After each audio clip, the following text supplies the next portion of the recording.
Booyakasha. Ayan na, ayan na. Kamusta naman kayo dyan? Yan, ayan. New York, concrete jungle. Yan, talagang katulad ng sinabi natin guys the other day, this is it. Ma'am Dani Zohran, hindi Zohan ha, Zohran Mamdani, 33 years old, born in Uganda, 2018 yata siya naging US citizen, and here we are, Mamdani as the front runner, or some would even say almost mayor-elect, kasi alam naman natin ang New York guys is a Democratic dominated place, so usually whoever is the standard bearer of the Democratic Party is expected to become the ultimate victor. Although, of course, the incumbent Mayor Adams is also running, and then of course there's the Republican candidate. Let's see. Of course, crazy things could happen, but as of this speaking, and if historical trends hold, whoever is the Democratic Party standard bearer is very much expected to become the ultimate mayor of New York City. Ayan, and with that, we're seeing an explosion of all sorts of different memes, but also very unfortunate prejudicial, no, ng mga kung ano ng mga medyo bigotry among others, because of course the background of Mamdani. If anyone is aware about Mamdani, he comes from a very secular, academic, cosmopolitan family, and that's why wala siyang problema in terms of adjusting to different cultures. One day he's in a Sikh place of worship. He has developed a very strong relationship with the Jewish community, and of course, not to mention, of course, with the Latino community, with the South Asian community. At sabi nga nila, dahil kay Ma'am Dani ngayon, lahat ng mga mga Asian kids, lalo mapapressure sila. Tingnan mo nga si Ma'am Dani, 33 years old pa lang. Papunta na siya sa pagiging mayor, alcalde ng basically the financial center of the world. Last time I checked, New York is still the hub, the heart of global capitalism. More than $100 billion in budget annually. We're talking about a city with tens of thousands of bureaucrats. So big deal yan, guys. For someone at a very relatively young age, more than 10 years to 12 years younger than the youngest ever mayor in New York's history. I think the youngest one we had in the past was 48 years old. So for a 33, 34 years old person to make it as a mayor, and someone with such a cosmopolitan and most importantly progressive socialist background, someone who's unabashed on his take, whether on the Gaza conflict, whether on the Modi Hindutva politics, or whether on matters of American foreign policy. So let's see. At of course, katulad ng sinabi natin, what happens in New York does not stay in New York. What happens in New York could set the tone for the direction of the democratic politics, national politics in the United States, but more importantly, also internationally. Nakikita natin people from all around the world, people from immigrant background, people who are not even based in the United States or don't have a direct connection in the United States. They're looking at the case of Mamdani and saying how someone goes from zero to Zohran, basically by developing a very robust grassroots mobilization technique. Naalala ko not long ago, sinasabi nila na napaka-cringe naman tong tao. Remember, he had this video, I think last year ba yan, about freezing yung rent sa New York because New York is very expensive. Sanabi niya something along the lines of actually tumalon siya sa isang freezing river dyan sa New York just to make a point. This is winter time, right? And yung mga ibang tao nag-cringe sa kanya, ano to, epal naman to, anong ginagawa niya? And next thing you know, he kept on building momentum. And I think that there's a lot to learn really from that story. As I said, you may agree with the guy, you may disagree with the guy, you may be, I don't know, anti-socialist, conservative, I don't know, fascist, whatever you are. The point here, guys, is it was an amazing electoral success. It was a remarkable electoral success. As Rohana, one of the Democratic leaders, put it, the secret to success is that if you're not scared to lose, you have a great chance. I mean, if you're brave enough to risk losing, right? And if you're not scared to lose, then you're going to be authentic, you're going to take a strong stance, and eventually that is what's going to make you stand out in the crowd and project authenticity and all, diba? So, Bernie Sanders did not become a president, but one reason why he's such a national force, Natasha Cortez, AOC. And yes, on the other side of this, um, on the other side of the fence, Donald Trump, right? If you look at all of these people, one thing they have in common is not obviously their ideology, which is almost diametrically opposed, pero itong unabashed authenticity and this is it, real talk style of politics. So sa akin palagay, pag-aralan natin na mabuti. And to be honest, I'm kailangan din natin pag-aralan na, we already talked about the case of PETA in Thailand. We have been talking about Vico Soto forever. I talked about even the case of right-wingers who I completely disagree with, Marie Le Pen people, National Front, for instance. Hindi na pala National Front. Popular, whatever. In the case of France, the TikTok videos they would do, the right-wing populists, left-wing populists, Mélenchon in the case of France. But yeah, it's interesting. Like, for instance, look at the videos here. I'll make buses fast and free. So I can just Cool, get diba? where I'm going. I'll make childcare available to all New Yorkers at no cost. I want to raise my kid in New York. And I'll freeze the rent for every single rent-stabilized tenant. These Eric Adams rent hikes are killing us. Life in this city doesn't need to be this hard. But politicians like Eric Adams and Andrew Cuomo want it to be this way. They care about their donors. They care about themselves. They don't care about you, the working class who keep this city running. This campaign is for every New Yorker who believes in the dignity of their neighbors. And the government's job is to actually make our lives better. We can afford to bring down the rent, have world-class public transit, and make it easier to raise a family. We can do all of that, and so much more. Because this is New York. We can afford to dream. Buyaka siya, di ba, guys? I think we can do something similar, right? I mean, not only in terms of vlogs and all. I think this is something. This is the way. I think this is really the way. Kung gusto natin to reach out to Gen Zs, to millennials, to the younger generation of folks. I mean, Zohran is also kind of an older millennial, right? Medyo magpapunta ng mid-30s to, so older millennial yan. But you can see, guys, I think this is really the way forward. You talk about social issues, pag-usapan mo yung mga komplikadong issue, controversial issues, pero you do it in a very authentic, unapologetic way. At saka yung focus dapat dun sa mga gut issues, economic issues, hindi masyadong, but that's the thing, right?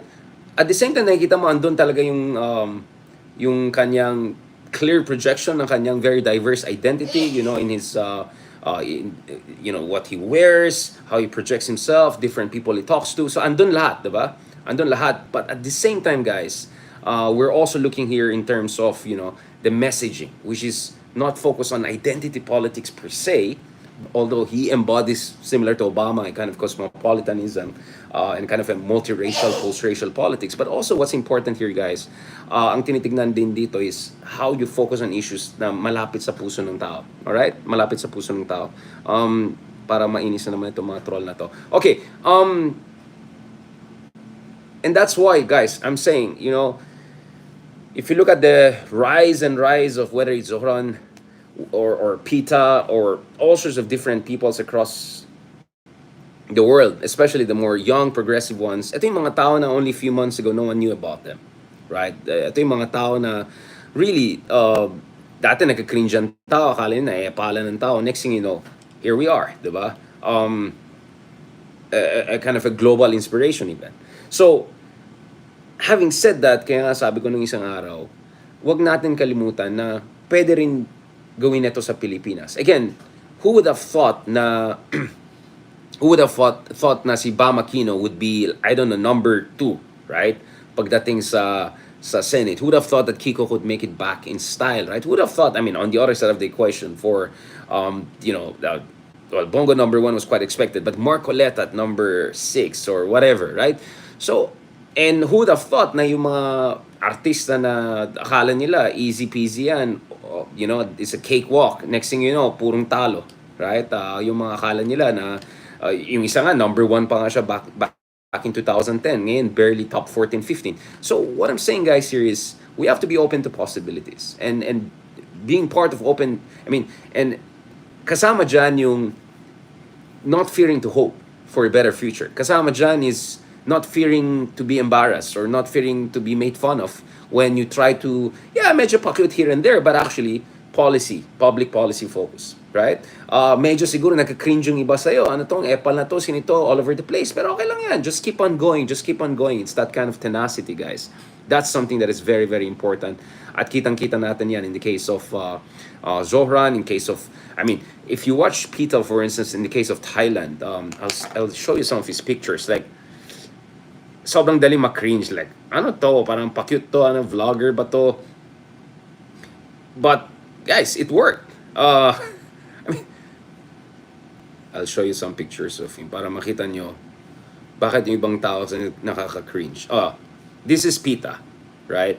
This is Pita in the case of Thailand. Alright? Pita, Ferrari.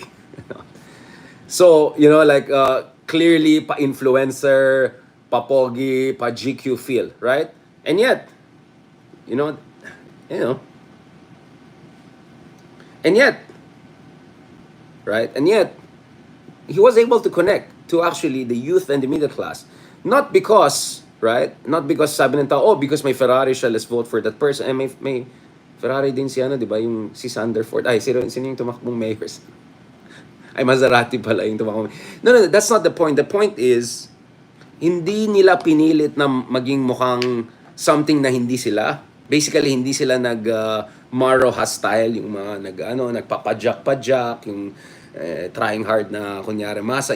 No, don't do that, right? And honestly, yung mga picture ng iba na natulog sa bus station, mga ganun, like, you know, I'm all for humility. I'm all for, you know, ako, proud Baguio boy. Sometimes nagbabus ako pauwing Baguio or bus ako pauwing Manila. Okay, no big deal. But I'm not gonna, you know, like, there's no point in overemphasizing that. So, you see, diba, easily pwede ka ma-turn off sa taong to and you could say, napaka-hypocrite ng tao na to because he was pushing for universal basic income or at least increase in minimum wage, more labor rights, more equality, more you know, higher taxes sa mga mayayaman.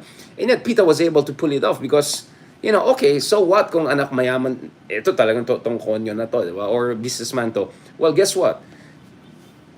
He worked for it. He earned it on his own, right? Nag-aaral siya, I'm not sure whether it was in Harvard or Oxford. I think it was in Harvard. Nag-MBA yata siya or something like that, or MPP, and kailangan niya umuwi sa Thailand because parang medyo nalulugi na yung business ng tatay niya. So he revived that business. He became self-made or re-self-made rich.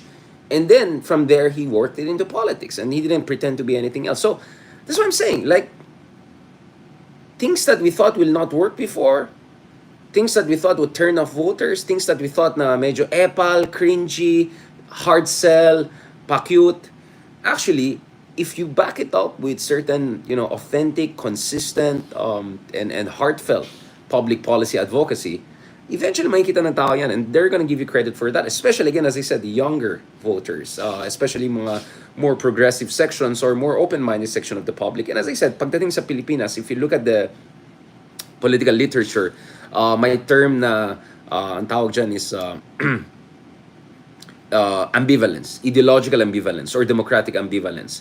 Marami sa ating mga kababayan ay, in fact, I think Roosevelt or FDR talked about this also back in the day. The idea that it's not like people lose faith in democracy per se, which is the freedom to choose your leaders. People lose faith in you know, failing systems that pretend to be democracy but actually in reality do not provide you the basics. Whether ito yung housing, ito yung food security, whether ito yung employment security, minimum wage, so on and so forth, right?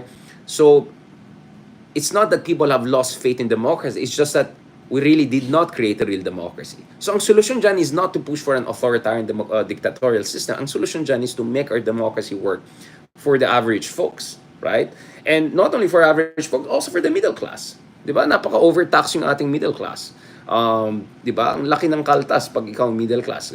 You know, kunyari, teacher ka, kumita ka ng 60-70K, pero ang uwi mo lang, makano lang, 30 plus na lang after kaltas ng everything. So, what I'm saying here, guys, is this, that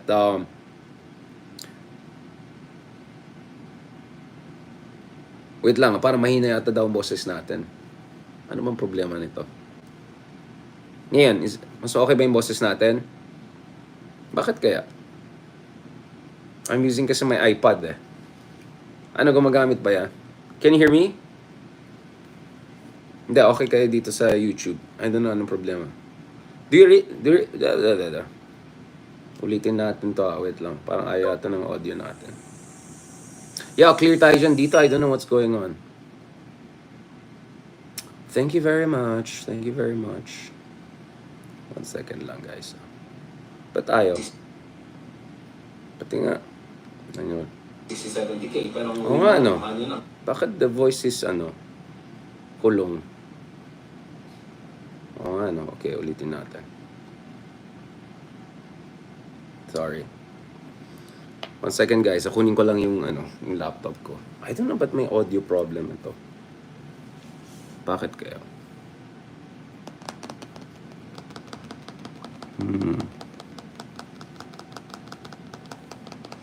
1 second. Let me figure it out. Get back to you guys.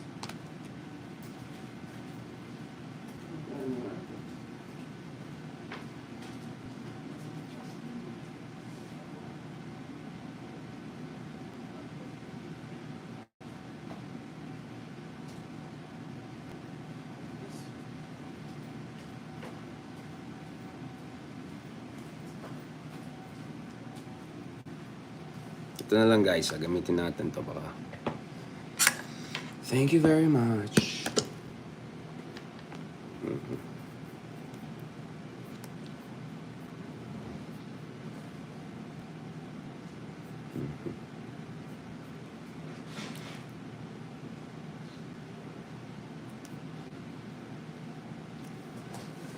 Pasensya na.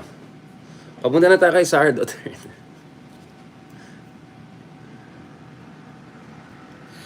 Oo nga pala, no? Malapit na nga iso na, tama. Correcto. El correcto. Thank you very much. Thank you very much. Wait lang, guys, Ano nangyari dito? Pwede pa off yung mga internet niyo dyan. Internet. Marami tayong kaagaw dito. Okay.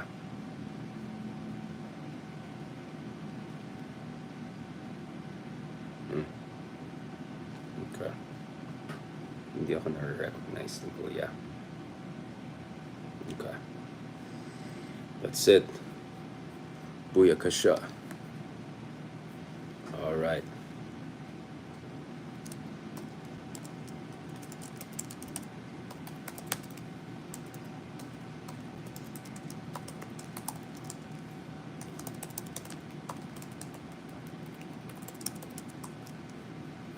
Okay. Ulitin natin para sa bayan. Okay. Take two.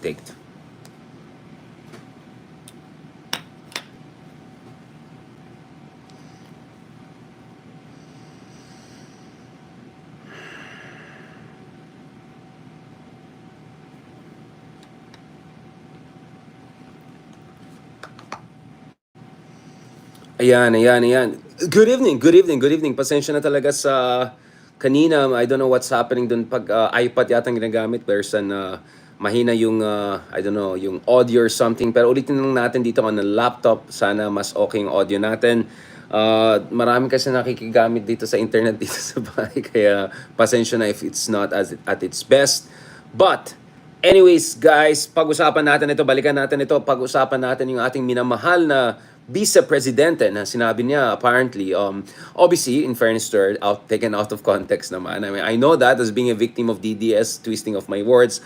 But I'm not sure we have the most articulate, eloquent, pero yung hindi siya pro any country was not the way to say it. But pag-usapan natin yan because obviously what Sara Duterte meant was that she's not pro any superpower, whether it's US or China.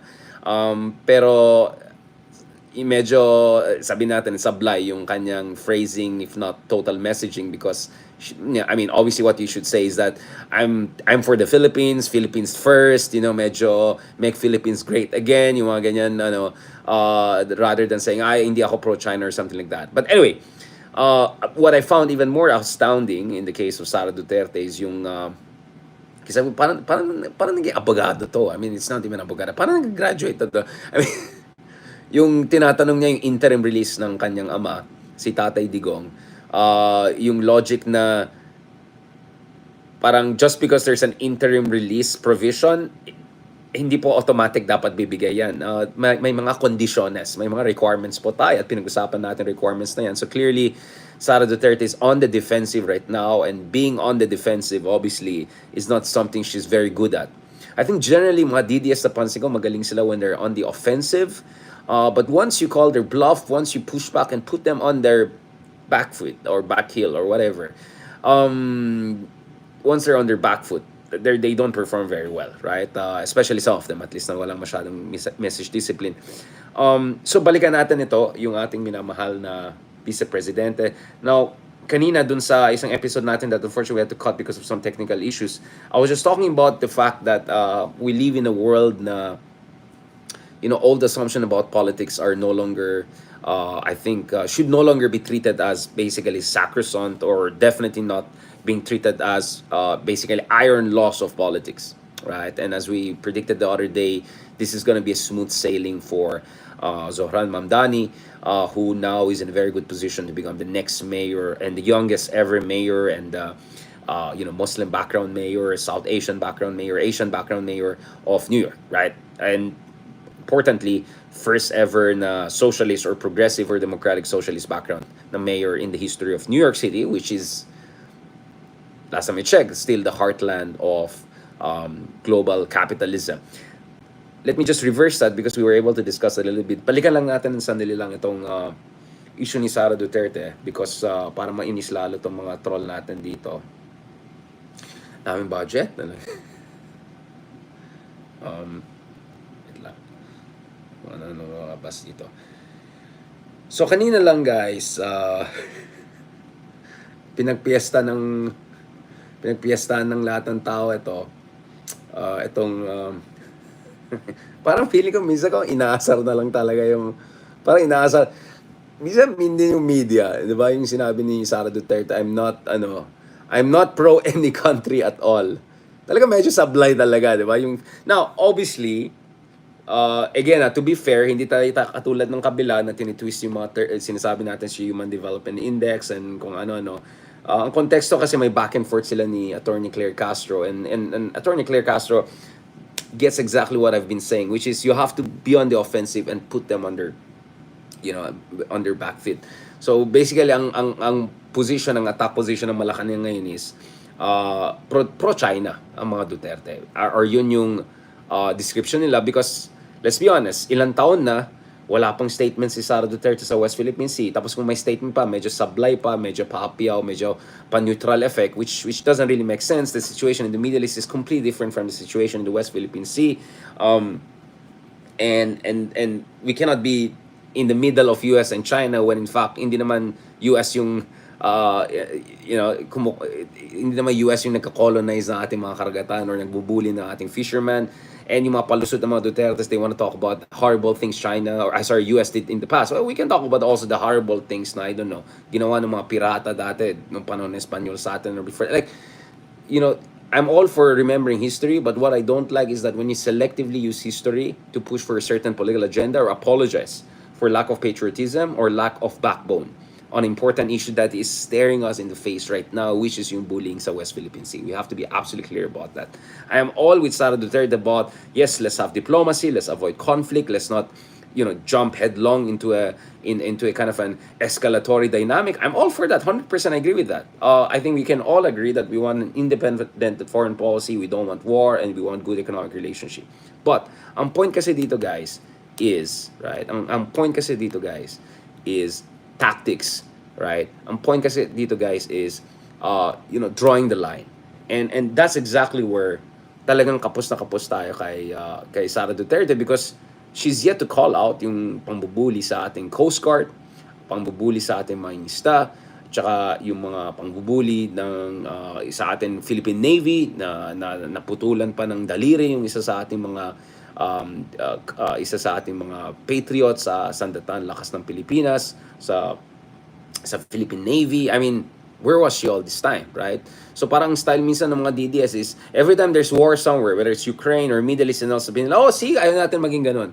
But hello, right? Like Vietnam has been standing up to China forever. The last time they had a major war was in 1979, and actually Vietnam arguably won that, right? And then there was a skirmish in 1988, so Johnson South Reef, but that was not a major war. And basically, since 1990s, there's no major war between Vietnam and China. Even if Vietnam stands up to China, even if Vietnam builds its capability, even illegally deploys its own military systems to semi-reclaim islands, but they're just responding to what China is doing at like next level in terms of fake island creation, militarization, deployment of massive militia. So miniature level ang ginagawa ng Vietnam compared to what China is doing. And last time I checked, wala tayong direct conflict with Vietnam in the West Philippine Sea. Unlike, yes, we had it back in the day. But we're talking about 2025, we're talking about 2010, 2015, 2020. Hindi natin problema ang Vietnam. Ang problema natin ngayon is basically yung pambubuli sa atin sa West Philippine Sea ng China, right? A country that Sara Duterte has not criticized at all, last time I checked, or has not criticized sufficiently, right? So, this is the context within which si Sara sumagot at sabi niya, matagal na nilang narrative na pro-China ako. Sinasabi niya. So, narrative lang daw yon. Well, the problem with the narrative argument is that narrative means you selectively put some facts, half truths together to create a story line, a kind of a propaganda line, which distorts reality. But this is not a narrative. This is just a track record check.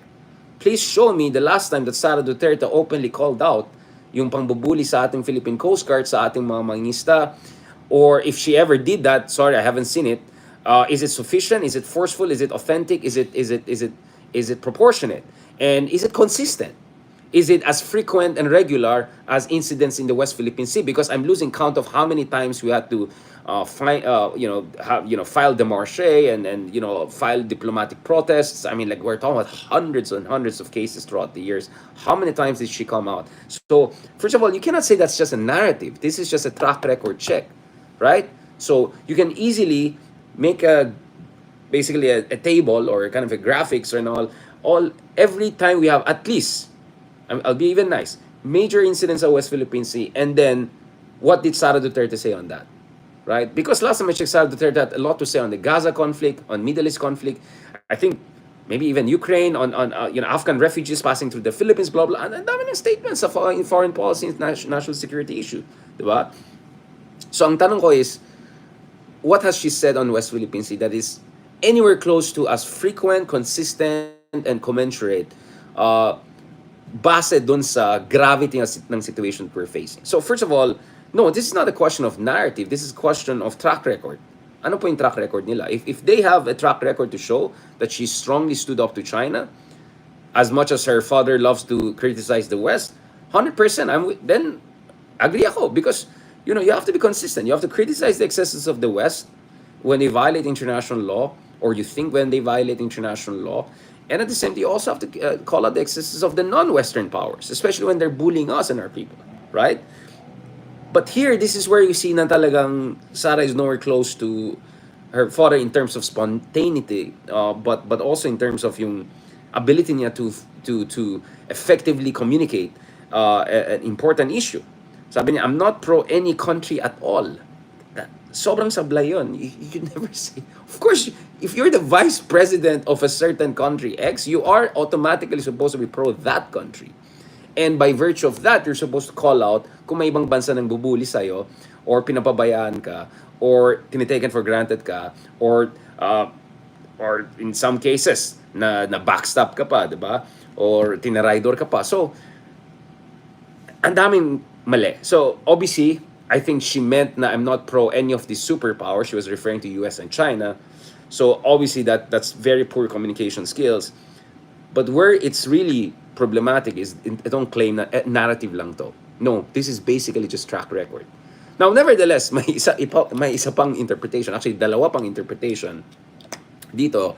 And the other interpretation is that baka naman talagang siya, globalist or internationalist or New Yorker, parang cosmopolitan, 'di ba? Na kung talagang 'di ba, the idea of being a cosmopolitan is that you're a citizen of the world, meaning you're not necessarily tethered to the interest or in particularities of a specific country.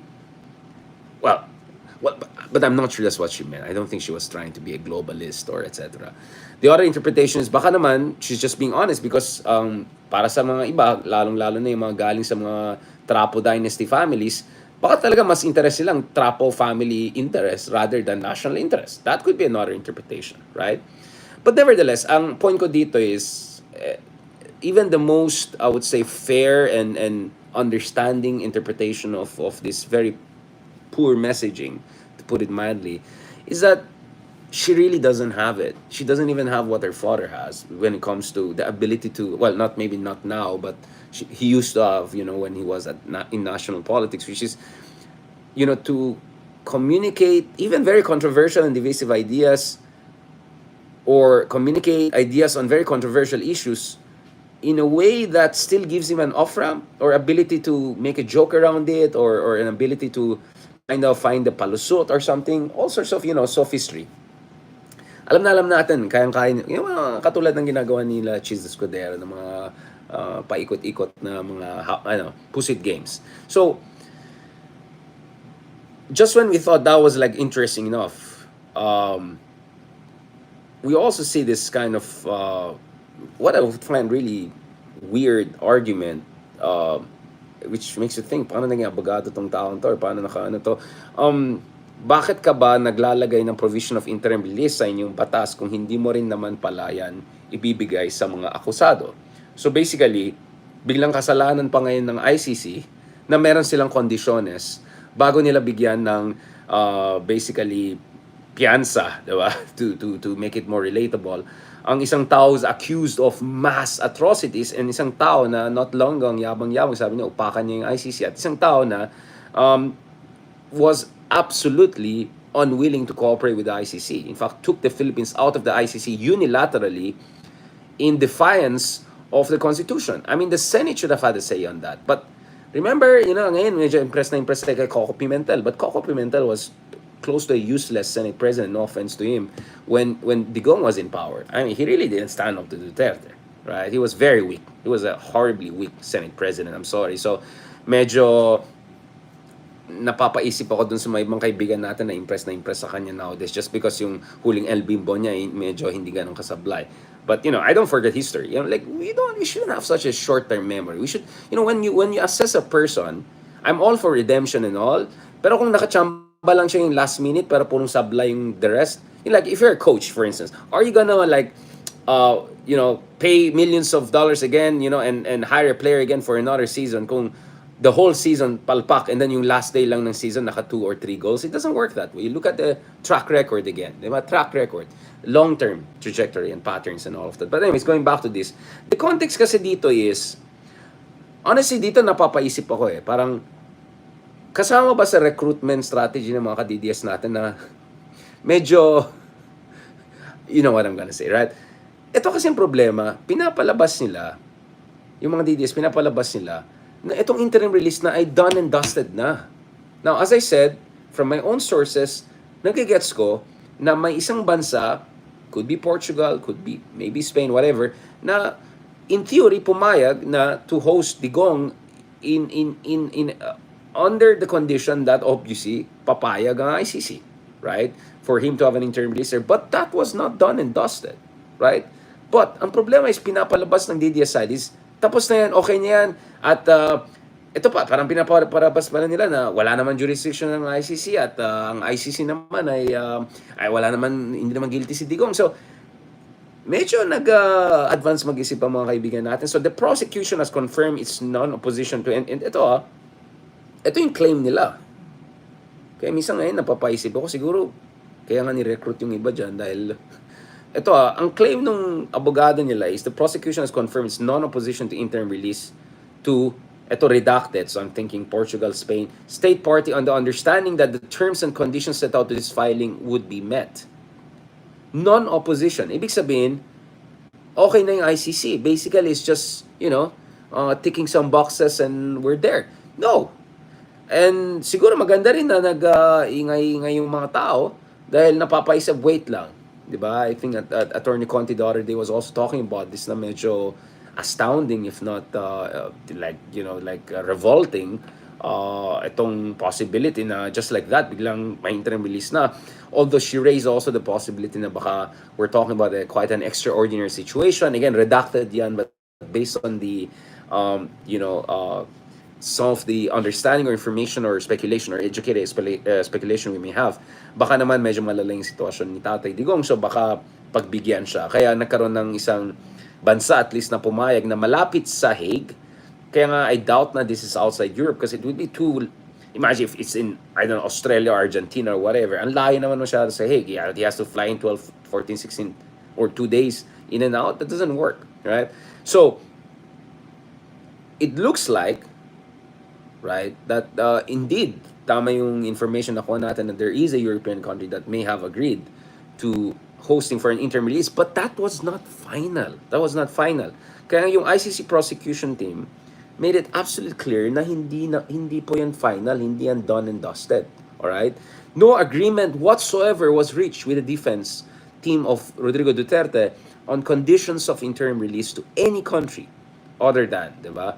So, well, this looks like other than Netherlands or something. Anyway, because Justice Carpio's hunch is baka Netherlands pa rin siya, he'll just be taken out of that detention center na nag-live tayo from, yung nag-live tayo na area last time, na outside Hague lang. Baka he'll be taken to a house or some more comfortable place, parang house arrest style, or whatever.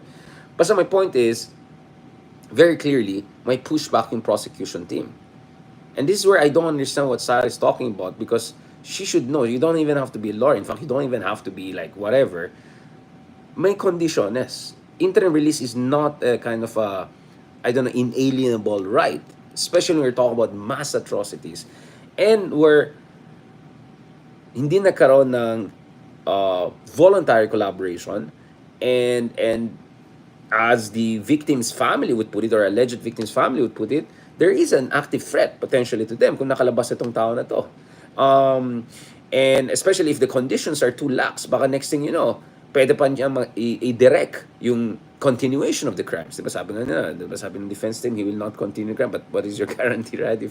And not to mention the logistical nightmares that could come to any place that is willing to host him for kind of basically house arrest situation. And if it's loose or relaxed, or there's no protocols or precautionary security measures, then good luck na lang kung ano mangyayari, di ba? Baka hindi lang cardboard and museum or whatever statue, baka kung ano na mangyayari dyan, di ba? Magkakagulo-gulo na. So this is where I honestly I don't know if Sara really yan ang level ng understanding niya, or she's just saying that for her own audience. But all I can say, guys, here, and this is where we go back to where we started.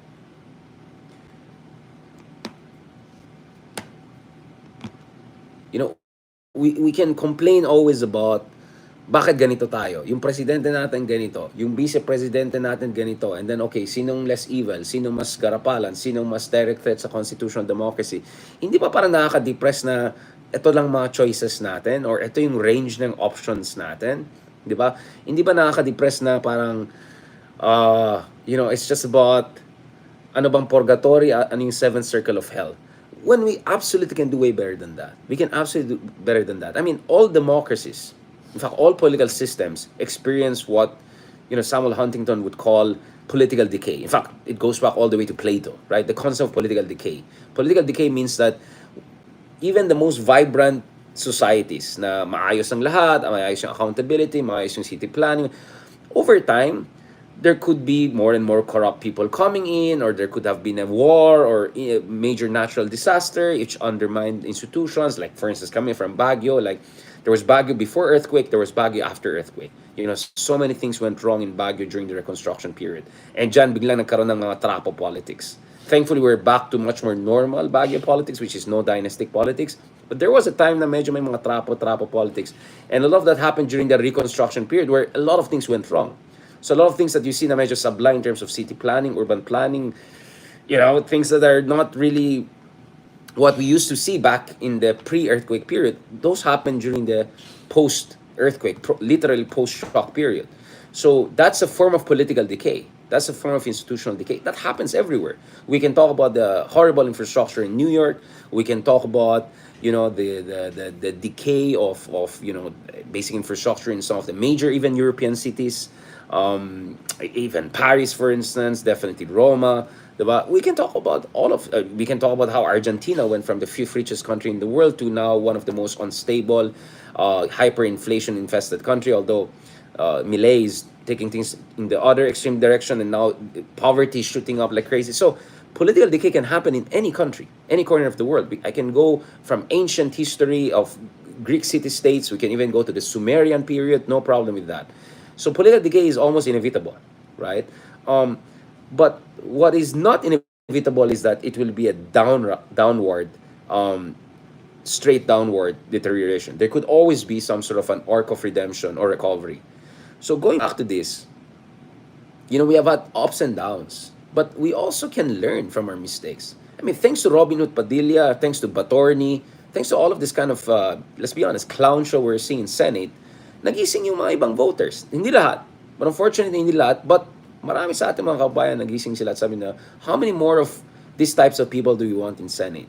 Right? Do we want more buduts there? Do we want more magpapakman tayo dyan? Diba? No offense. Diba? What I'm saying here is that we're we're moving towards a world whereby at least the younger voters are saying either enough is enough or tingnan natin. Maybe there are other alternatives.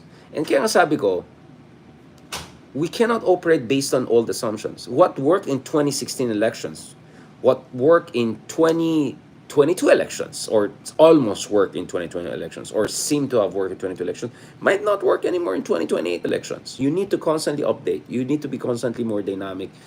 But you won't know what works unless you bet on it, unless you invest in it, unless you push it, right?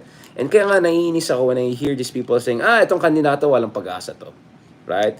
Like, yeah, sure, there are certain people who clearly have presidential aspirations or other kinds of aspirations, and you think medyo malabo. And then there's some sort of like, who know? You never know, right? So like, half jokingly, I threw the name of PNP chief, Torre there, or at least for vice presidential. But then again, I mean, I really don't get some people are saying na ito ay dapat ultimately it's gonna be Sara and Lenny again or something like that, like round two between Duterte and Pinks or whatever. Like, how can you say that? What is your basis for that, right? How sure are you na you things that work but actually didn't work that much in the past? 2016 was a very close call. 2022 was quite a landslide in the wrong direction, of course. How can you say that what's going to work in 2028? Or forget it. I mean, it's not, the reason why we mentioned Riza Ontiveros is because Riza Ontiveros is supposed to be the de facto leader of the opposition. I say supposed to be because the baton was passed to her, but next thing you know is parang not really, right? Or bakit parang iba yung sinasabi ng iba? Or bakit yung ibang umasa na ibang tumakbo? Wala namang problema dyan. Kaya nga sabi ko, in theory, sana we have something like primaries, like what they had. Like, let's see who's the best. Is it Como? Is it Mamdani? Let's go, right? But if you don't have primaries, and ang basihan lang dito is, ang opinion ng mga ilan dyan na either laos na mag-isip, or medyo hindi nag-update, or medyo self-serving, or self-interested ng analysis, or medyo sablay ang analytics, or I don't know, Google Trends yung basihan nila, or kung ano-anong kaikakan, forget about it.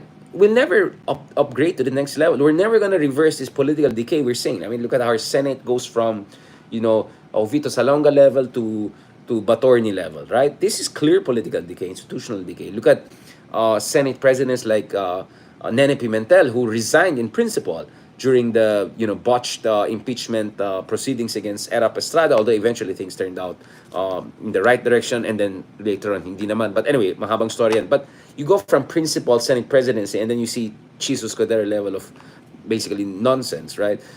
So this is political decay. This is institutional decay. But you're not going to reverse that if you're going to say, kaya nga di ba sabi ni Einstein, right? You're not going to solve problems with the same state of mind that gave birth to that very problem, right? So going back to the same kind of supine liberalism or inutil liberalism or to defeat demagoguery and all of this Batorni nonsense, I know some people, because they cannot accept the defeats in 2016, 2019, and even 2020, and then because they saw some hope in 2025, they're trying to bring us back again to 2015 and 16.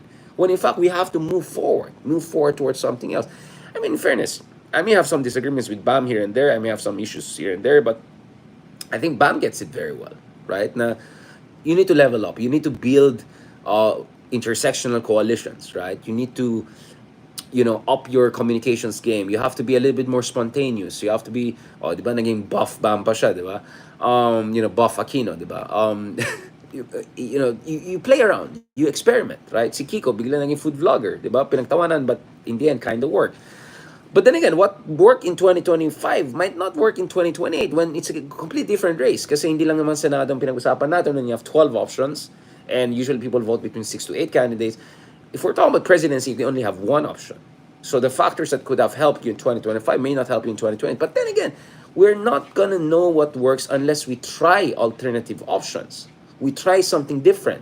And that's why, guys, you have to call it out. Whenever you hear someone with certainty saying, ay, walang chance yan, or matalo yan, ganun. Like, wait, by the way, ano ulit ang record mo ng prediction? Let's talk about that. Oh, I'm sorry. I can talk about all of the things I've written about, what could happen under Duterte and what could go wrong, and it went exactly as I said. November, hindi pa nga November, but like October pa lang ng 2021, I already have articles from Nikkei Asia to publications in UK, whatever. Mananalo si BBM. Not because he's the best, but because nung nagsama na silang dalawa ni Sara and Sara dropped out from the presidential race, it was just a matter of basically arithmetic and coalition politics, right? While I give credit also to how Pink Movement was able to make the most out of its underdog status, right? And we can go on and on. And I predicted that Marcos is going to be much more mild, much more, I would say, pragmatic, or at least reasonable on the West Philippine Sea, not be so pro-China. That's exactly what happened. You can see at Marcos, June 2022 pa lang, I've been writing about this thing. So, yes, no one has 100% record. But, when other people say, oh, this is not going to work, like, who you again? Like, did you even predict the rise of Duterte? Because I did in August 2015 pa lang kay Tito Boy Abunda. I can check it. Not because I know everything. It's because, I was always open to possibilities. And I was always looking at changing trends and ups and downs and secular trends and contingencies and all of those different factors. Right? Multivariant analysis. So, yun yung nakaka-frustrate sa akin na we're allowing certain people to get away with conjecture and package conjecture as if it's prophecy.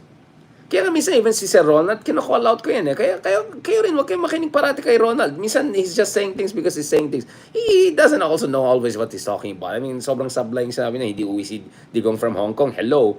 Uwi yan si Digong kasi mayabang siya, defiant siya, boom, next thing you know. So, don't just take things as received wisdom, right? We're talking about probabilistic analysis here. So, think for yourself. But more importantly, be open psychologically, temperamentally, to new ideas, new faces. I mean, for heaven's sake, puro mga Gen X above, yung boomer and Gen X yung options natin for 2028. Why are we not talking about more millennials? Aside from also Vico Soto. Vico Soto is not the only, young leader na rising out there. There's so many other people we have to pay attention to. Some of them are in politics, some of them are not in politics. Pero kung yung mindset natin, ito lang pwede, ito hindi pwede, ganito, tapos based on conjectural, flimsy arguments, apples versus oranges kinds of comparison, good luck. Good luck sa atin. We'll never grow, we'll never mature, never go to the next level. Now, there are times whereby you have to play safe and strong, but there are also times whereby playing safe doesn't get you too far, right? Or playing safe may get you into office but on very weak position. Or it could actually limit your options. Or actually, sometimes you can have Pyrrhic victory. Nanalo ka nga, nakapasok ka nga, tapos trapo ka rin pala, or naging trapo ka, lalong-lalo na maging cynical ang mga voters. Tapos ay, binoto ka namin, akala namin, maging progressive ka, you're gonna change things, blah, blah, yung pala, trapo ka rin pala, nag-cut deals pala during elections, blah, blah, blah, kaya ngayon, ganyan, ka, pa-safe ka, pa-cute ka, whatever. It does even worse. When people voted for you, thinking you will be the transformative candidate, yung pala, nagsobrang pa-safe trapo ka during elections, next thing you know, purong ipit yung kamay mo, kaya sablay-sablay yung statement mo, or wala kang statement, or late yung statement, or whatever, or mga pakit-pakit, pahapiyaw na Jesus Cordero style, wala. Good luck. Right? Remember, there was once upon a time, Jesus Cordero was seen as the kind of a, Spice Boys, fresh candidates, whatever, fresh face, whatever, and then next thing you know, right? And sabi ko, but tayo surprised. We knew always na itong tao na ito, ganun talaga siya, di ba? Traditional politician talaga. So, you get what I'm saying? That's why I think it's very important in the next year or two. First of all, we push back against someone saying, na, dapat ito lang maging kandidato ng pink movement or that. No. Why not Risa? Why not Bam? Why not, yes, Lenny again? But why also not other people? I mean, we can talk about other people, right? Why are we limiting it to one or two person? And why are we not open to ideas of primaries, for instance? Or at least a way for us to know who's really better, right? Kasi kung talaga mag-consolidate naman yung base, ang usapan dito is hindi yung winning chance. Ang usapan dito is, are we really putting the best possible person under the current circumstances in Malacanang in 2028, right? I mean, again, that's it. I mean, so many things could happen in 2028. Bongo might run. Rafi Tulfo might not run, right? I don't know, someone from BBM cabinet might run, right? So much could happen. Yeah, exactly. Thank you for mentioning Heidi Mendoza. If only Heidi Mendoza was given more chance, more resources, kung sana mas kasama siya sa mga sorties nila Bam and Kiko, who knows? Checky Bam. Maybe if Chel, again, I'm happy that, he's representing a great party list and I'm great for performance of Akbayan, but seeing how, Camille Villar, Marcoleta, but, like all of these people got in, like, then why not Heidi Mendoza? Why not Chel Jokno, right? But you won't know that if you don't invest in it. Don't give it a chance, right? It's in the same way na people are saying, walang pag-asa yung si Risa. Like, what is your basis for that? Etong tao nanalo 2016 and 2022, right? Now, if you don't like her, just admit it. But don't make this blah, blah, blah, pseudo-analytics, blah, blah, blah, to basically shut down the debate. Get out of here, right? Tsaka yung mga iba dyan na mga ingay dyan, wala na kayo, just get out of the way, right? You're not serious people. You're not real thinkers. You're not serious people. Purong palpak na nga yung reading nyo in the past. Just allow other people to explore possibilities. It goes without saying, right? 2028 is about winning. Absolutely, because you don't want the horrible people to come back. It's not like things are great, but you don't want the worst types to come back. That's a given. But, ano pinagsasabi mo na it's not that simple. You think I think linear about this? Alright? Alan, you're free to read a million articles na sinulat natin on different angles of this issue. Alright? There's so many different elements to this. And believe me, whoever you have talked to, I've talked to 10 different more people than you who have been involved in campaigns and all of that. What I'm saying is that huwag kayo mag-feeling na you know it all. Alright? I know I've been always accused, Richard know it all. Yeah. But actually, if you look at it, I'm willing to reassess my assumptions and actually I'm open to new ideas and new analytics and new data, and we constantly upgrade and re-upgrade and all. Ang pinakaayaw ko is yung hindi nag-upgrade. Yung analysis ay sablay pa rin. 2015 pa rin analysis, hindi pa rin nag-upgrade. And then of course, there are also distinctions you have to make, no? In the same way that Hemingway said, there's an objective writing whereby you just describe how things happen, and then there's a subjective writing where you describe how things happen and how you feel about those things. Then you fuse that. It's the same thing also in political analysis. There's an analysis that is just a basic read of the situation. So, based on that, yes, mahina pa rin ang opposition. Genuine opposition. And yes, if you were to bet, yes, Sara Duterte still has a chance to be the next president. Perhaps she's still the front runner. Yeah, that will be a purely realpolitik objective analysis. But you can also have normative analysis, whereby, okay, these are things as of today based on a snapshot, but things could change, and then you can do scenario building, and then you can notch things in a certain direction so that you can get a better outcome. That's called political strategy, right? So, yun ang sinasabi ko, all right? Please have some humility, right? And I'm telling that also to myself. Believe me, the reason why I keep on writing and writing is because I keep on calibrating and redefining and upgrading and improving the analysis and refining it, and then sometimes even revisiting what I said in the past, right? There are a couple of things I got wrong perhaps in the past. Balikan natin yan. So, this is it. This is it, guys. And I'm so happy that Heidi ran, yes, Luke ran again, a couple of people, even though they didn't make it, at least they made people realize, wait, why are we just allowing the same people to keep on running and then hoping the least bad win? I mean, what the heck, right? We can do better than that. There are more than 100 million Filipinos. There are tens of millions of, highly educated, intelligent, patriotic Filipinos. Why are we just stuck with few options? Bakit puro Gen X, boomers lang mga options natin, right? We can do better than that. That's my point. Anyway, on that note, thank you very much, guys. Maraming salamat. Thank you very much for paying attention to this matter. May bago naman tayo. Thank you very much for paying attention to this matter. Okay, whatever. Mamaya na tayo mag-argue, okay? Magbasa muna kayo ng mga sinusulat natin. Because, I approach things differently when we are doing vlogs. It's very informal, it's very conversational, very Socratic. But if you want to see a much more Aristotelian or even Hegelian approach to analysis, dialectical analysis, we have a ton of writings there. Speak of ton of writings, next week po lalabas yung latest journal article natin, God willing, with the Journal of Democracy. When I say journal article, I'm meaning academic journal article. This is with the Journal of Democracy, where I analyze what are the prospects for the Philippine opposition as a third force, and what are the implications of 2025 elections. Again, this is an academic publication, and unfortunately, the final version is always half of what I've written. So the original draft is 9,000 words, but I think the final version is just around 4,000 words. So I'll try to post at least a link to it. I don't know about the copywriting, but hopefully it will be libre over time. Again, it's a kind of a slice of my bigger analysis, and God willing, my hope is that put all of these journal articles and long essays together so that we can have a proper book down the road, and have a much more comprehensive analysis ng the ebbs and flows of Philippine politics, and what is in store for us, the good, the bad, and ugly, and how we can avoid the ugly and reinforce the good. Yun pong ginagawa natin. On that note, thank you very much again for paying attention to this very important matter of national interest. All right? And maraming salamat. God bless. And talk to you soon. We hope tomorrow and Friday, catch up naman tayo with the Big 2 or Big 3 with Justice Carpio, with Ronald Llamas in person, continue this kind of conversation, not to mention RMC with our friend Mark Gamboa, G.